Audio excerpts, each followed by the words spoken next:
by Yale University. They do it twice a year. It's called the Six America Study. And they divide people into 6 segments on their belief in climate change. On the left, we have the alarm. They're very concerned. They're very afraid. This is very serious. Something really bad is going to happen. On the right, we have the dismissive. This is a hoax. This is a joke. Why are we paying attention to it? And in the middle, we have the shades of gray, people's positions on this issue. What demographic variables line up with people's position on this chart? Well, on environmental issues in general, the demographic variables are these. It's women more than men, care about the environment. It's urban more than rural. It's the coasts more than the middle. It's affluent more than less so. It's educated more than less so. And it's liberals and Democrats more than conservatives and Republicans. On climate change, all those variables go away, except the political party affiliation. The number one correlate to someone's belief on climate change aligns with their political affiliation, Republican, Democrat, liberal, or conservative. Here's some work that's very interesting by Riley Dunlap and Aaron McCreight. And I direct your attention to the chart on the bottom. One of the charts does the same thing, but this is the blue line is Democrat, the red line is Republican. The time scale is 2001 to 2010, and you can see among Republicans an increasing belief in climate change, among Democrats an increasing belief in climate change over that 10-year period. And in fact, if you were to draw that graph, and then the surveys are there, keep going to the left, those two lines meet in 1997. Why is 97 important? That's the year the Kyoto Treaty was signed. That's the year that an issue that was debated primarily in scientific circles now took on a gravity that impacted global economic and political interests and got thrown into the public debate in ways that scientists were totally unprepared for. The metaphor many have used is that scientists were like Boy Scouts going against the Marines. They were totally flat-footed at the blowback that occurred around the issue of climate change. This trend continues, although encouragingly around 2009 it starts to tick back up. And just over 50% of Republicans right now believe that climate change is real. Upwards of 90% of Democrats believe that climate change is real. There, to me, is the smoking gun that this is a cultural issue. Are Democrats and Republicans talking about science and they different ways? No. So they look at it through a particular filter, worldview, or lens that gets them to see something different. Yes. How can we understand that worldview or lens? That is the focus here. Let me break it out in 4 bullet points to make it as painless as possible. So the social psychology of this in the book. And the first is, we all use cognitive filters. We all look at things through a lens. All of us. Interestingly, on whether climate change is real, Republicans are more opposed to science. On whether GMOs are safe to eat, because that's a discrete question, Democrats are more opposed to science. We all do. We all have a lens backed up by a worldview we bring to the table. Because we will readily accept something if it supports our worldview. We'll resist or reject it if it challenges our worldview. And climate change challenges, in many ways, many aspects of a conservative worldview. And we are driven by what's called motivated reasoning. I will approach things. Jonathan Haidt talks about this. When we approach an issue that we don't understand well, that's because a lot of people are climate science. So they want to do ground for science, but those who don't are driven by motivated reasoning. They want to reach a conclusion that confirms their worldview. And that's really important. And we do it in all aspects of our life. I'm driving my car, and I develop a rattle in front of my quarter. What's my first thought? Stone with it. What's my next thought? What is happening? I am trying to avoid the conclusion that I need to bring the car to a mechanic. I am not approaching it as a scientist. I'm approaching it as a lawyer. I have a very quick emotional reaction. Our emotions will kick in really, really fast. And then our reason comes in a distant second, trying to confirm what our emotions told us in the first place. A lot of us do this. And we need to recognize that we all do it, so that's the way it's made as well. Where do those filters come from? Well, they come from the groups we associate with. They come from our tribes. They come from the identities that we possess. And so if you hang out with people of a certain worldview, you want to become connected with those people. And over time, you will start to adopt the worldviews that they have in order to feel part of the community.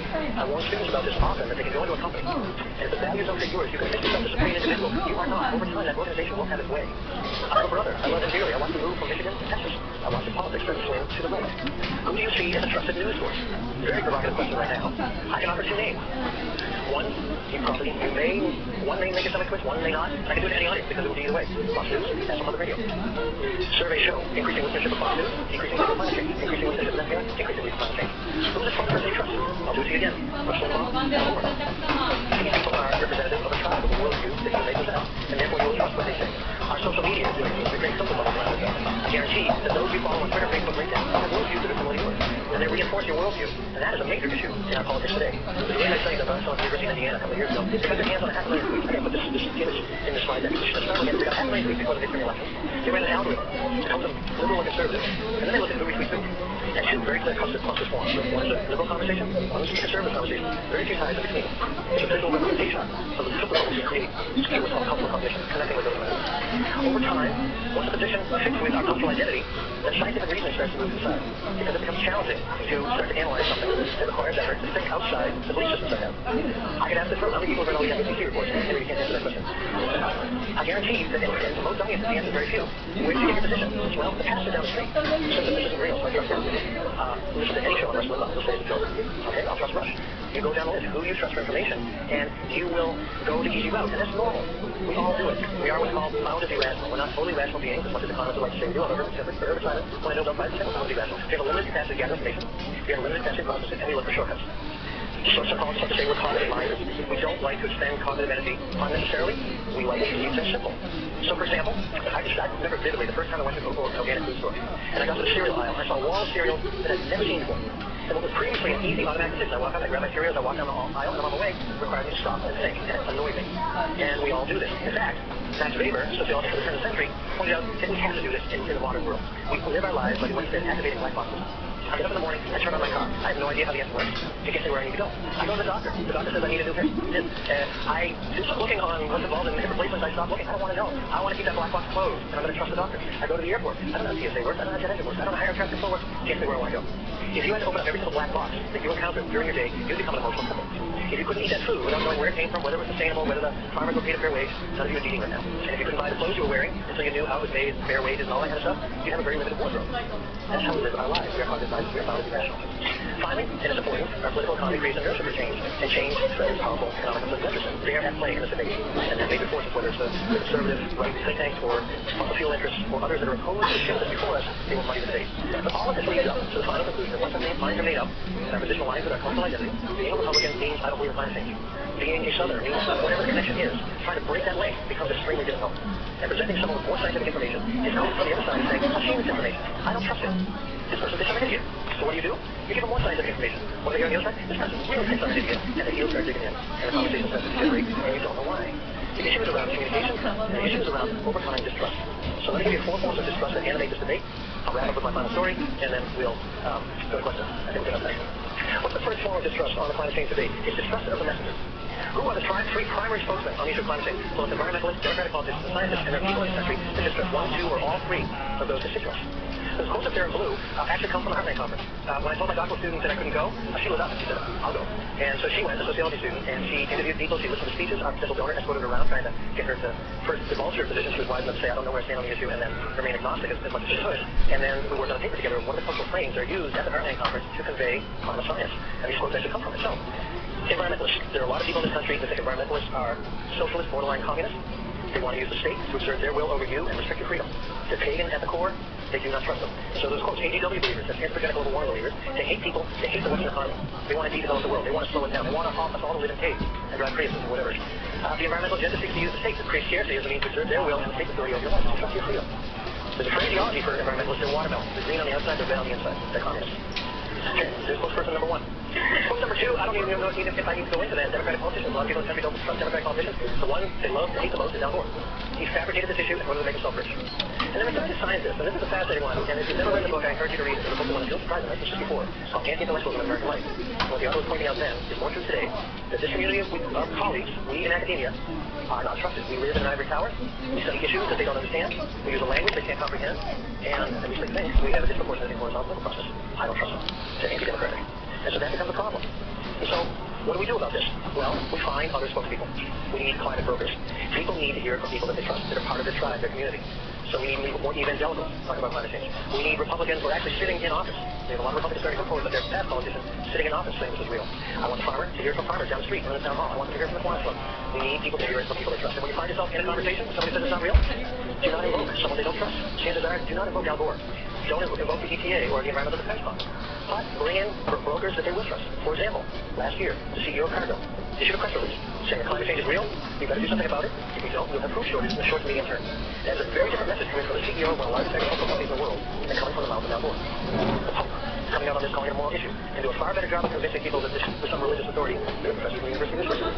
Spokespeople are coming forward, and we invoke them in your conversations, and we get more of them to come forward. Which means you should know your audience. I have a position that is between 2 schools, the School of Environment and the School of Business. And the joke is, there's 3 of us that have similar positions. The joke is we go to the School of Environment, and we go to the environment, we're seeing capitalist sellouts, and then we go to the business school, and we're seeing the tree hugger. But you can flop that, because I actually know how to become multilingual.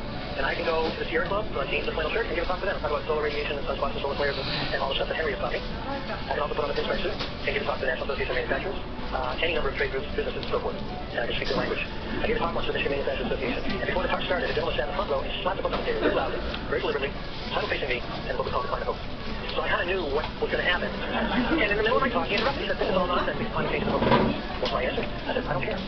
You can be agnostic about the size of climate change. It's still serious business issue. Because it'll change operational efficiency, consumer demand, cost of capital, regulatory compliance. Those are business issues. I don't care what the size says. What can you say? I put it in his language. I knew the audience. Understand your audience. Understand what works. I think we need more brokers from the market to say we can do this. We can solve this without distorting our way of life. And a lot of people, even inside the financial crisis, a lot of people still have business on certain decisions. And one is that business doesn't do things that cost them money. So they will make smart business decisions. So if they're saying this is real, then there must be something behind it. And then we also need more brokers from the ideological right. And they're starting to come forward. There is a proposal right now from James Baker, George Shultz, Hank Paulson for a carbon price. The conversation's already begun. They're not real Republicans. They're not real conservatives. They're not in office anymore. You start to attack the messenger. And that's starting to happen. I also think we need more academics who now know how to become multilingual. And so I just bring this up to your attention. The whole idea of the role of academics in public political discourse, I think, is a plus. I think we are facing a crisis of relevance. I do think we need to work harder to bring our work out to the world, to occupy the place I think we deserve to occupy, of informing policy decisions, business decisions. And if we avoid that, then our peril. Most of us don't see it as a job. I am not rewarded for doing it. I am not trained to do it. That's a problem. And I know President Slick has taken this issue up. This is a conference that we had last May. To give you a sense of how important this issue is, the opening panel was 4 university presidents: Michigan, Virginia, Dartmouth, and Arizona State. This is an issue that impacts us all across the American Academy. I just bring that up as well. Some speaks there. I can go off on a tangent if you want. What's the second form of discuss? Well, we discuss the process that created the message. First of all, they discuss the scientific process. As my potential donor started our conversation, you take the scientific review process as well. And you can see up there, the problem with science goes back to World War II. They moved the peer review process to the panel review process. First of all, the importance of World War II, after World War II, the federal government started funding science. And that's where a lot of people think that science got hijacked by political interests within the government. And we became just other special interests. Sorry, brothers. That has relevance today that this march in Washington for scientists is a tricky tightrope. Yes, we need to call out the science under attack. We can't be seen as just a special interest, just like every other special interest. And the coding already on the far right is going to be a bunch of welfare queens and lab coats. That's the exact expression that's being used there. Because we will only get published if we satisfy the political interests of editors. We will only get funded if we satisfy the political interests of funders. We are corrupt. In their view, that is the logic. And then secondly, they don't trust the United Nations, they don't trust the IPCC. There's a threat to our freedom, there's a threat to our sovereignty. There's certainly a real movement to get out of the UN, and that's part of it. So what do you do about this? Well, you begin where I began my talk. When someone challenges me on the science of climate change, I do not talk about sunspots and cold flows. I leave that aside. I focus on the consensus. 200 scientific agencies say this is real. Everyone in the GA plus 5 surveys of scientists say this is real. The National Academy says there's a consensus. That's pretty good. That's good enough for me. And there is research to show once you get that across to people that there's a scientific consensus, they start to roll on the issue. I commend that to you. Put that away in the back of your head. You find yourself up to date. There's a much better way to go than their pet theory on what is really doing it and what is wrong with the science. Focus on the consensus. I have a really snarky comment that I will make if I get pushed. I believe it's on the whole house. I believe every day the electrons flying around it. I believe this body is made up of brilliancy. I will never in my life see it. I will never be able to prove it exists. The science tells me so. I shut down. I can go through the others that ask the right scientific questions. You can start to pick at that. Put all the questions into one. And I separate the problem from the solution. So much of the climate change is real because I want to see carbon tax. Two separate issues. And if we have honest conversation, say yes, real, we can't afford to do something about it. That's what I would be honest with. But the third form of disruption is just the message itself. And, I know the science goes here of showing Florida starting to get engulfed in water. People start to shut down when they hear catastrophic images. How many people shoot out another movie the day after tomorrow? Okay, easily one of the worst ways of communicating climate change. The idea of Manhattan underwater, glaciers moving down Madison Avenue, people shut down. People actually believe the world is a nice place. It's how the Jeff World Theory. I believe it's top line. I believe that I will go back to my office. I will have dinner tonight. A Valentine's dinner. It's going to be wonderful. I will go to bed. I will wake up tomorrow. The sun will rise. And everything will be fine. And yet people putting out scenarios saying, no, there's catastrophe around the corner. And people start to shut down. There's a nice book by David King at Oxford on climate change. My favorite part of it is two appendices in the back. The first one is this is what climate skeptics say. This is why they're wrong. Second is this is what climate alarmists say. This is why they're wrong. It's exciting. It's titillating. It's nice to get it all worked out. It's totally false. And a lot of the extreme statements on climate change tend to get people to shut down. The second one is the important one. For some people, a belief in climate change threatens their belief in God. This is really important. If you really want to drive the point of what's really at stake here, when you whip out that PowerPoint deck, they're thinking, wait a minute, this is challenging my belief in God. We're fucking right past each other. So the idea that we are so important that we can influence that environment out there, that's hubris. God's in charge out there, and we live by divine providence. So the whole Bible saying, God promised Noah he would never flood the earth again. How can sea rise? Now, you can laugh at that if you wish, you can dismiss it if you wish, but that gives you a sense of the subtext, the depth of the subtext. If you're going to try and convince someone that climate change is real, and you're going against their religious beliefs, you understand the brick wall you're going full bore straight into. And that's where messages can come forward. I think the most important part, I think the main important part, is the Pope's encyclical letter. If you read it, one of them, he does come right out and say, we have been interpreted the Genesis mandate for centuries. And the idea that we dominate nature has to be replaced with peace and the till, and manage in partnership, not dominate. And that's where I start to go, as I start to get into that territory. So let me take a consensus of this. What do we do? Well, we choose messages that are personally acceptable. We find broken frames. So I can say that climate change is a threat to our national security. And there's a group called the CNA group, a group of retired Army generals, they call climate change a threat multiplier. And it will destabilize regions, and the U.S. military will have to do more. We can say it's a threat to our economic competitors. Hans Fried was talking about this. We don't develop the technologies in renewable and solar, Germany and China will buy it from them. That will work. Something like that. You can frame it as an issue of risk management. Any of you have a house, you have fire insurance. The odds of the house burning down are low, the consequences would be high. Same with climate. Maybe the odds are low, something bad will happen, but if it goes wrong, the consequences are high. Take out insurance. What's insurance? It's investment in technology and behavior change. The best frame the social scientists have found is the health frame, because it makes it personal. That's one of the big challenges of climate change, is making it personal and salient. I can't see CO2, I can't feel global mean temperature going up, but if you can make it personal for me, I will start to care. Health can do that. If we have climate change that elevating temperatures in urban sectors, it will hurt or even kill the vulnerable in our society. Who is the vulnerable? They're your grandparents and your children or grandchildren. And now you've made it personal. And there are events, Chicago, Paris, where people have died because of the elevated temperatures. This is real, and that makes you connect. So find those. But I'm trying to be sensitive to time here. Recognize the power of language. Believe it or not, if you use climate change or global warming, depending on your audience, you will elicit a different response. If someone believes it's real, you can use the words interchangeably. If someone doesn't believe it's real, global warming gets them more fired up because it's easier to block. That allowed James Inhofe to walk in the floor of the U.S. Senate in April and throw a snowball and say, how can global warming be happening? I'm holding a snowball in my hand. And so if you see an editorial mocking it, chances are you're going to see the word global warming. Think about that carefully as you go through it. The word green is the flip side. The whole dimension. Avoid cataclysmic scenarios. Avoid the day after tomorrow. And employ events as leverage for change. There's interesting surveys that show that if someone has experienced a flood, a drought, a forest fire, extreme nature, they're more likely to believe climate change is real because it starts to pick at this world theory. It starts to pick at the idea that the world is always in the right place. It has to turn on here, and it can get people to watch it. Okay, what's the final form of distress level? It's the solutions that come from this. So, for example, when you have a carbon price or a trading scheme, well, you just ask for extremely intrusive government programs. You can enlarge the role of government in our lives. If you can't see the hot button issue you're touching on there. And then we need it on the global scale. So we should do it. Maybe the United Nations should do it. And now we've really hit the hot button issue. So that's a big problem. We have different conceptions of the value of nature. You know, is nature there for our benefit, or does it have inherent value? That cleaves our society in very interesting ways. Should we protect the animal? I'm guessing many people in this room might say yes. Will you ever go there? I'm willing to bet almost all of you would say no. You see value of it being left alone. The other people say, that is nonsense. There's oil. We need oil. Drill the frickin' oil. Why would you leave it alone? And so that comes down to the debate over should we leave nature alone for its own sake? Or is it always there for our benefit? And that can go down to a certain understanding. That's how we trust in the market. People who have tremendous trust in the market to solve our problems simply trust in the negative. What do you do about it? First of all, look beyond the negative. Too many people focusing on the negative, do something to avoid the bad. The negative does not motivate people to act. There's too many environmental messages on the negative. There's an essay that came out several years ago called The Death of Environmentalists saying the environmentalists saying the best problem with the environmental is always negative. And they motivate people to reach beyond themselves. And they get in a very humorous way to try and get connected with you. What's one of the most inspirational speeches of all time? Was by Martin Luther King. It was not called I Have a Nightmare, it's called I Have a Dream. That motivates people to reach for something more. So can you envision a world of climate change that's a better world? I can. It could be one that preserves the American way of life. It could be one that allows greater freedom and mobility to share driverless or more clean energy that doesn't create pollution. That if you saw the cover of the New York Times today, that India is just getting covered in air pollution. Can you envision a better world? Because once you start training this as purely sacrifice, people start shutting down. Okay. So that's what's on the table when you find yourself talking to that brother, sister, aunt, or uncle, and say climate change is not real. Don't look out the PowerPoint yet. Go to where they are. As an example, I'm in a golf league here. And what I love about it, we play in courses all around the area, and no one else is there. There's plumbers, electricians, and travel salesmen, and really nice things. And we never talk about work. Never. Until one day, I was in the league for 6 years. I'm sitting on the trunk of my car, and I'm lacing up my shoes, and this guy Greg is on the front of his car, and he's lacing up his shoes. He said, "Baby, what do you do?" Anyway, 6 years in the league. I said, "Well, I'm a professor." What do you do? Business and environmentalist. He goes, "Well, that's not real." Now, what do you do? What do you do? I can start to give him a science lecture. I feel about this big. I can talk about the ways we live on sustainable lifestyles, knowing that he's very proud of that Teddy under the hood. And he's very proud of that big house in Mansfield Lawn. He's worked hard to get it. And this is something that's successful in our society. He deserves it. I can talk about the political divide between Republicans and Democrats, and all I know he's a Republican, and that's not very well. So say, you know, there's a consensus within the scientific agencies, the National Academy says it's real. What's the next question? Andy, are you a Democrat or Republican? So I say, well, I'm an independent. He says, what do you think of Al Gore? And I say what I say in the book. I think he called attention to the issue. The perceptions of him cause a politically polarizing issue. Conversation stops. Play some golf. We'll talk about it more later.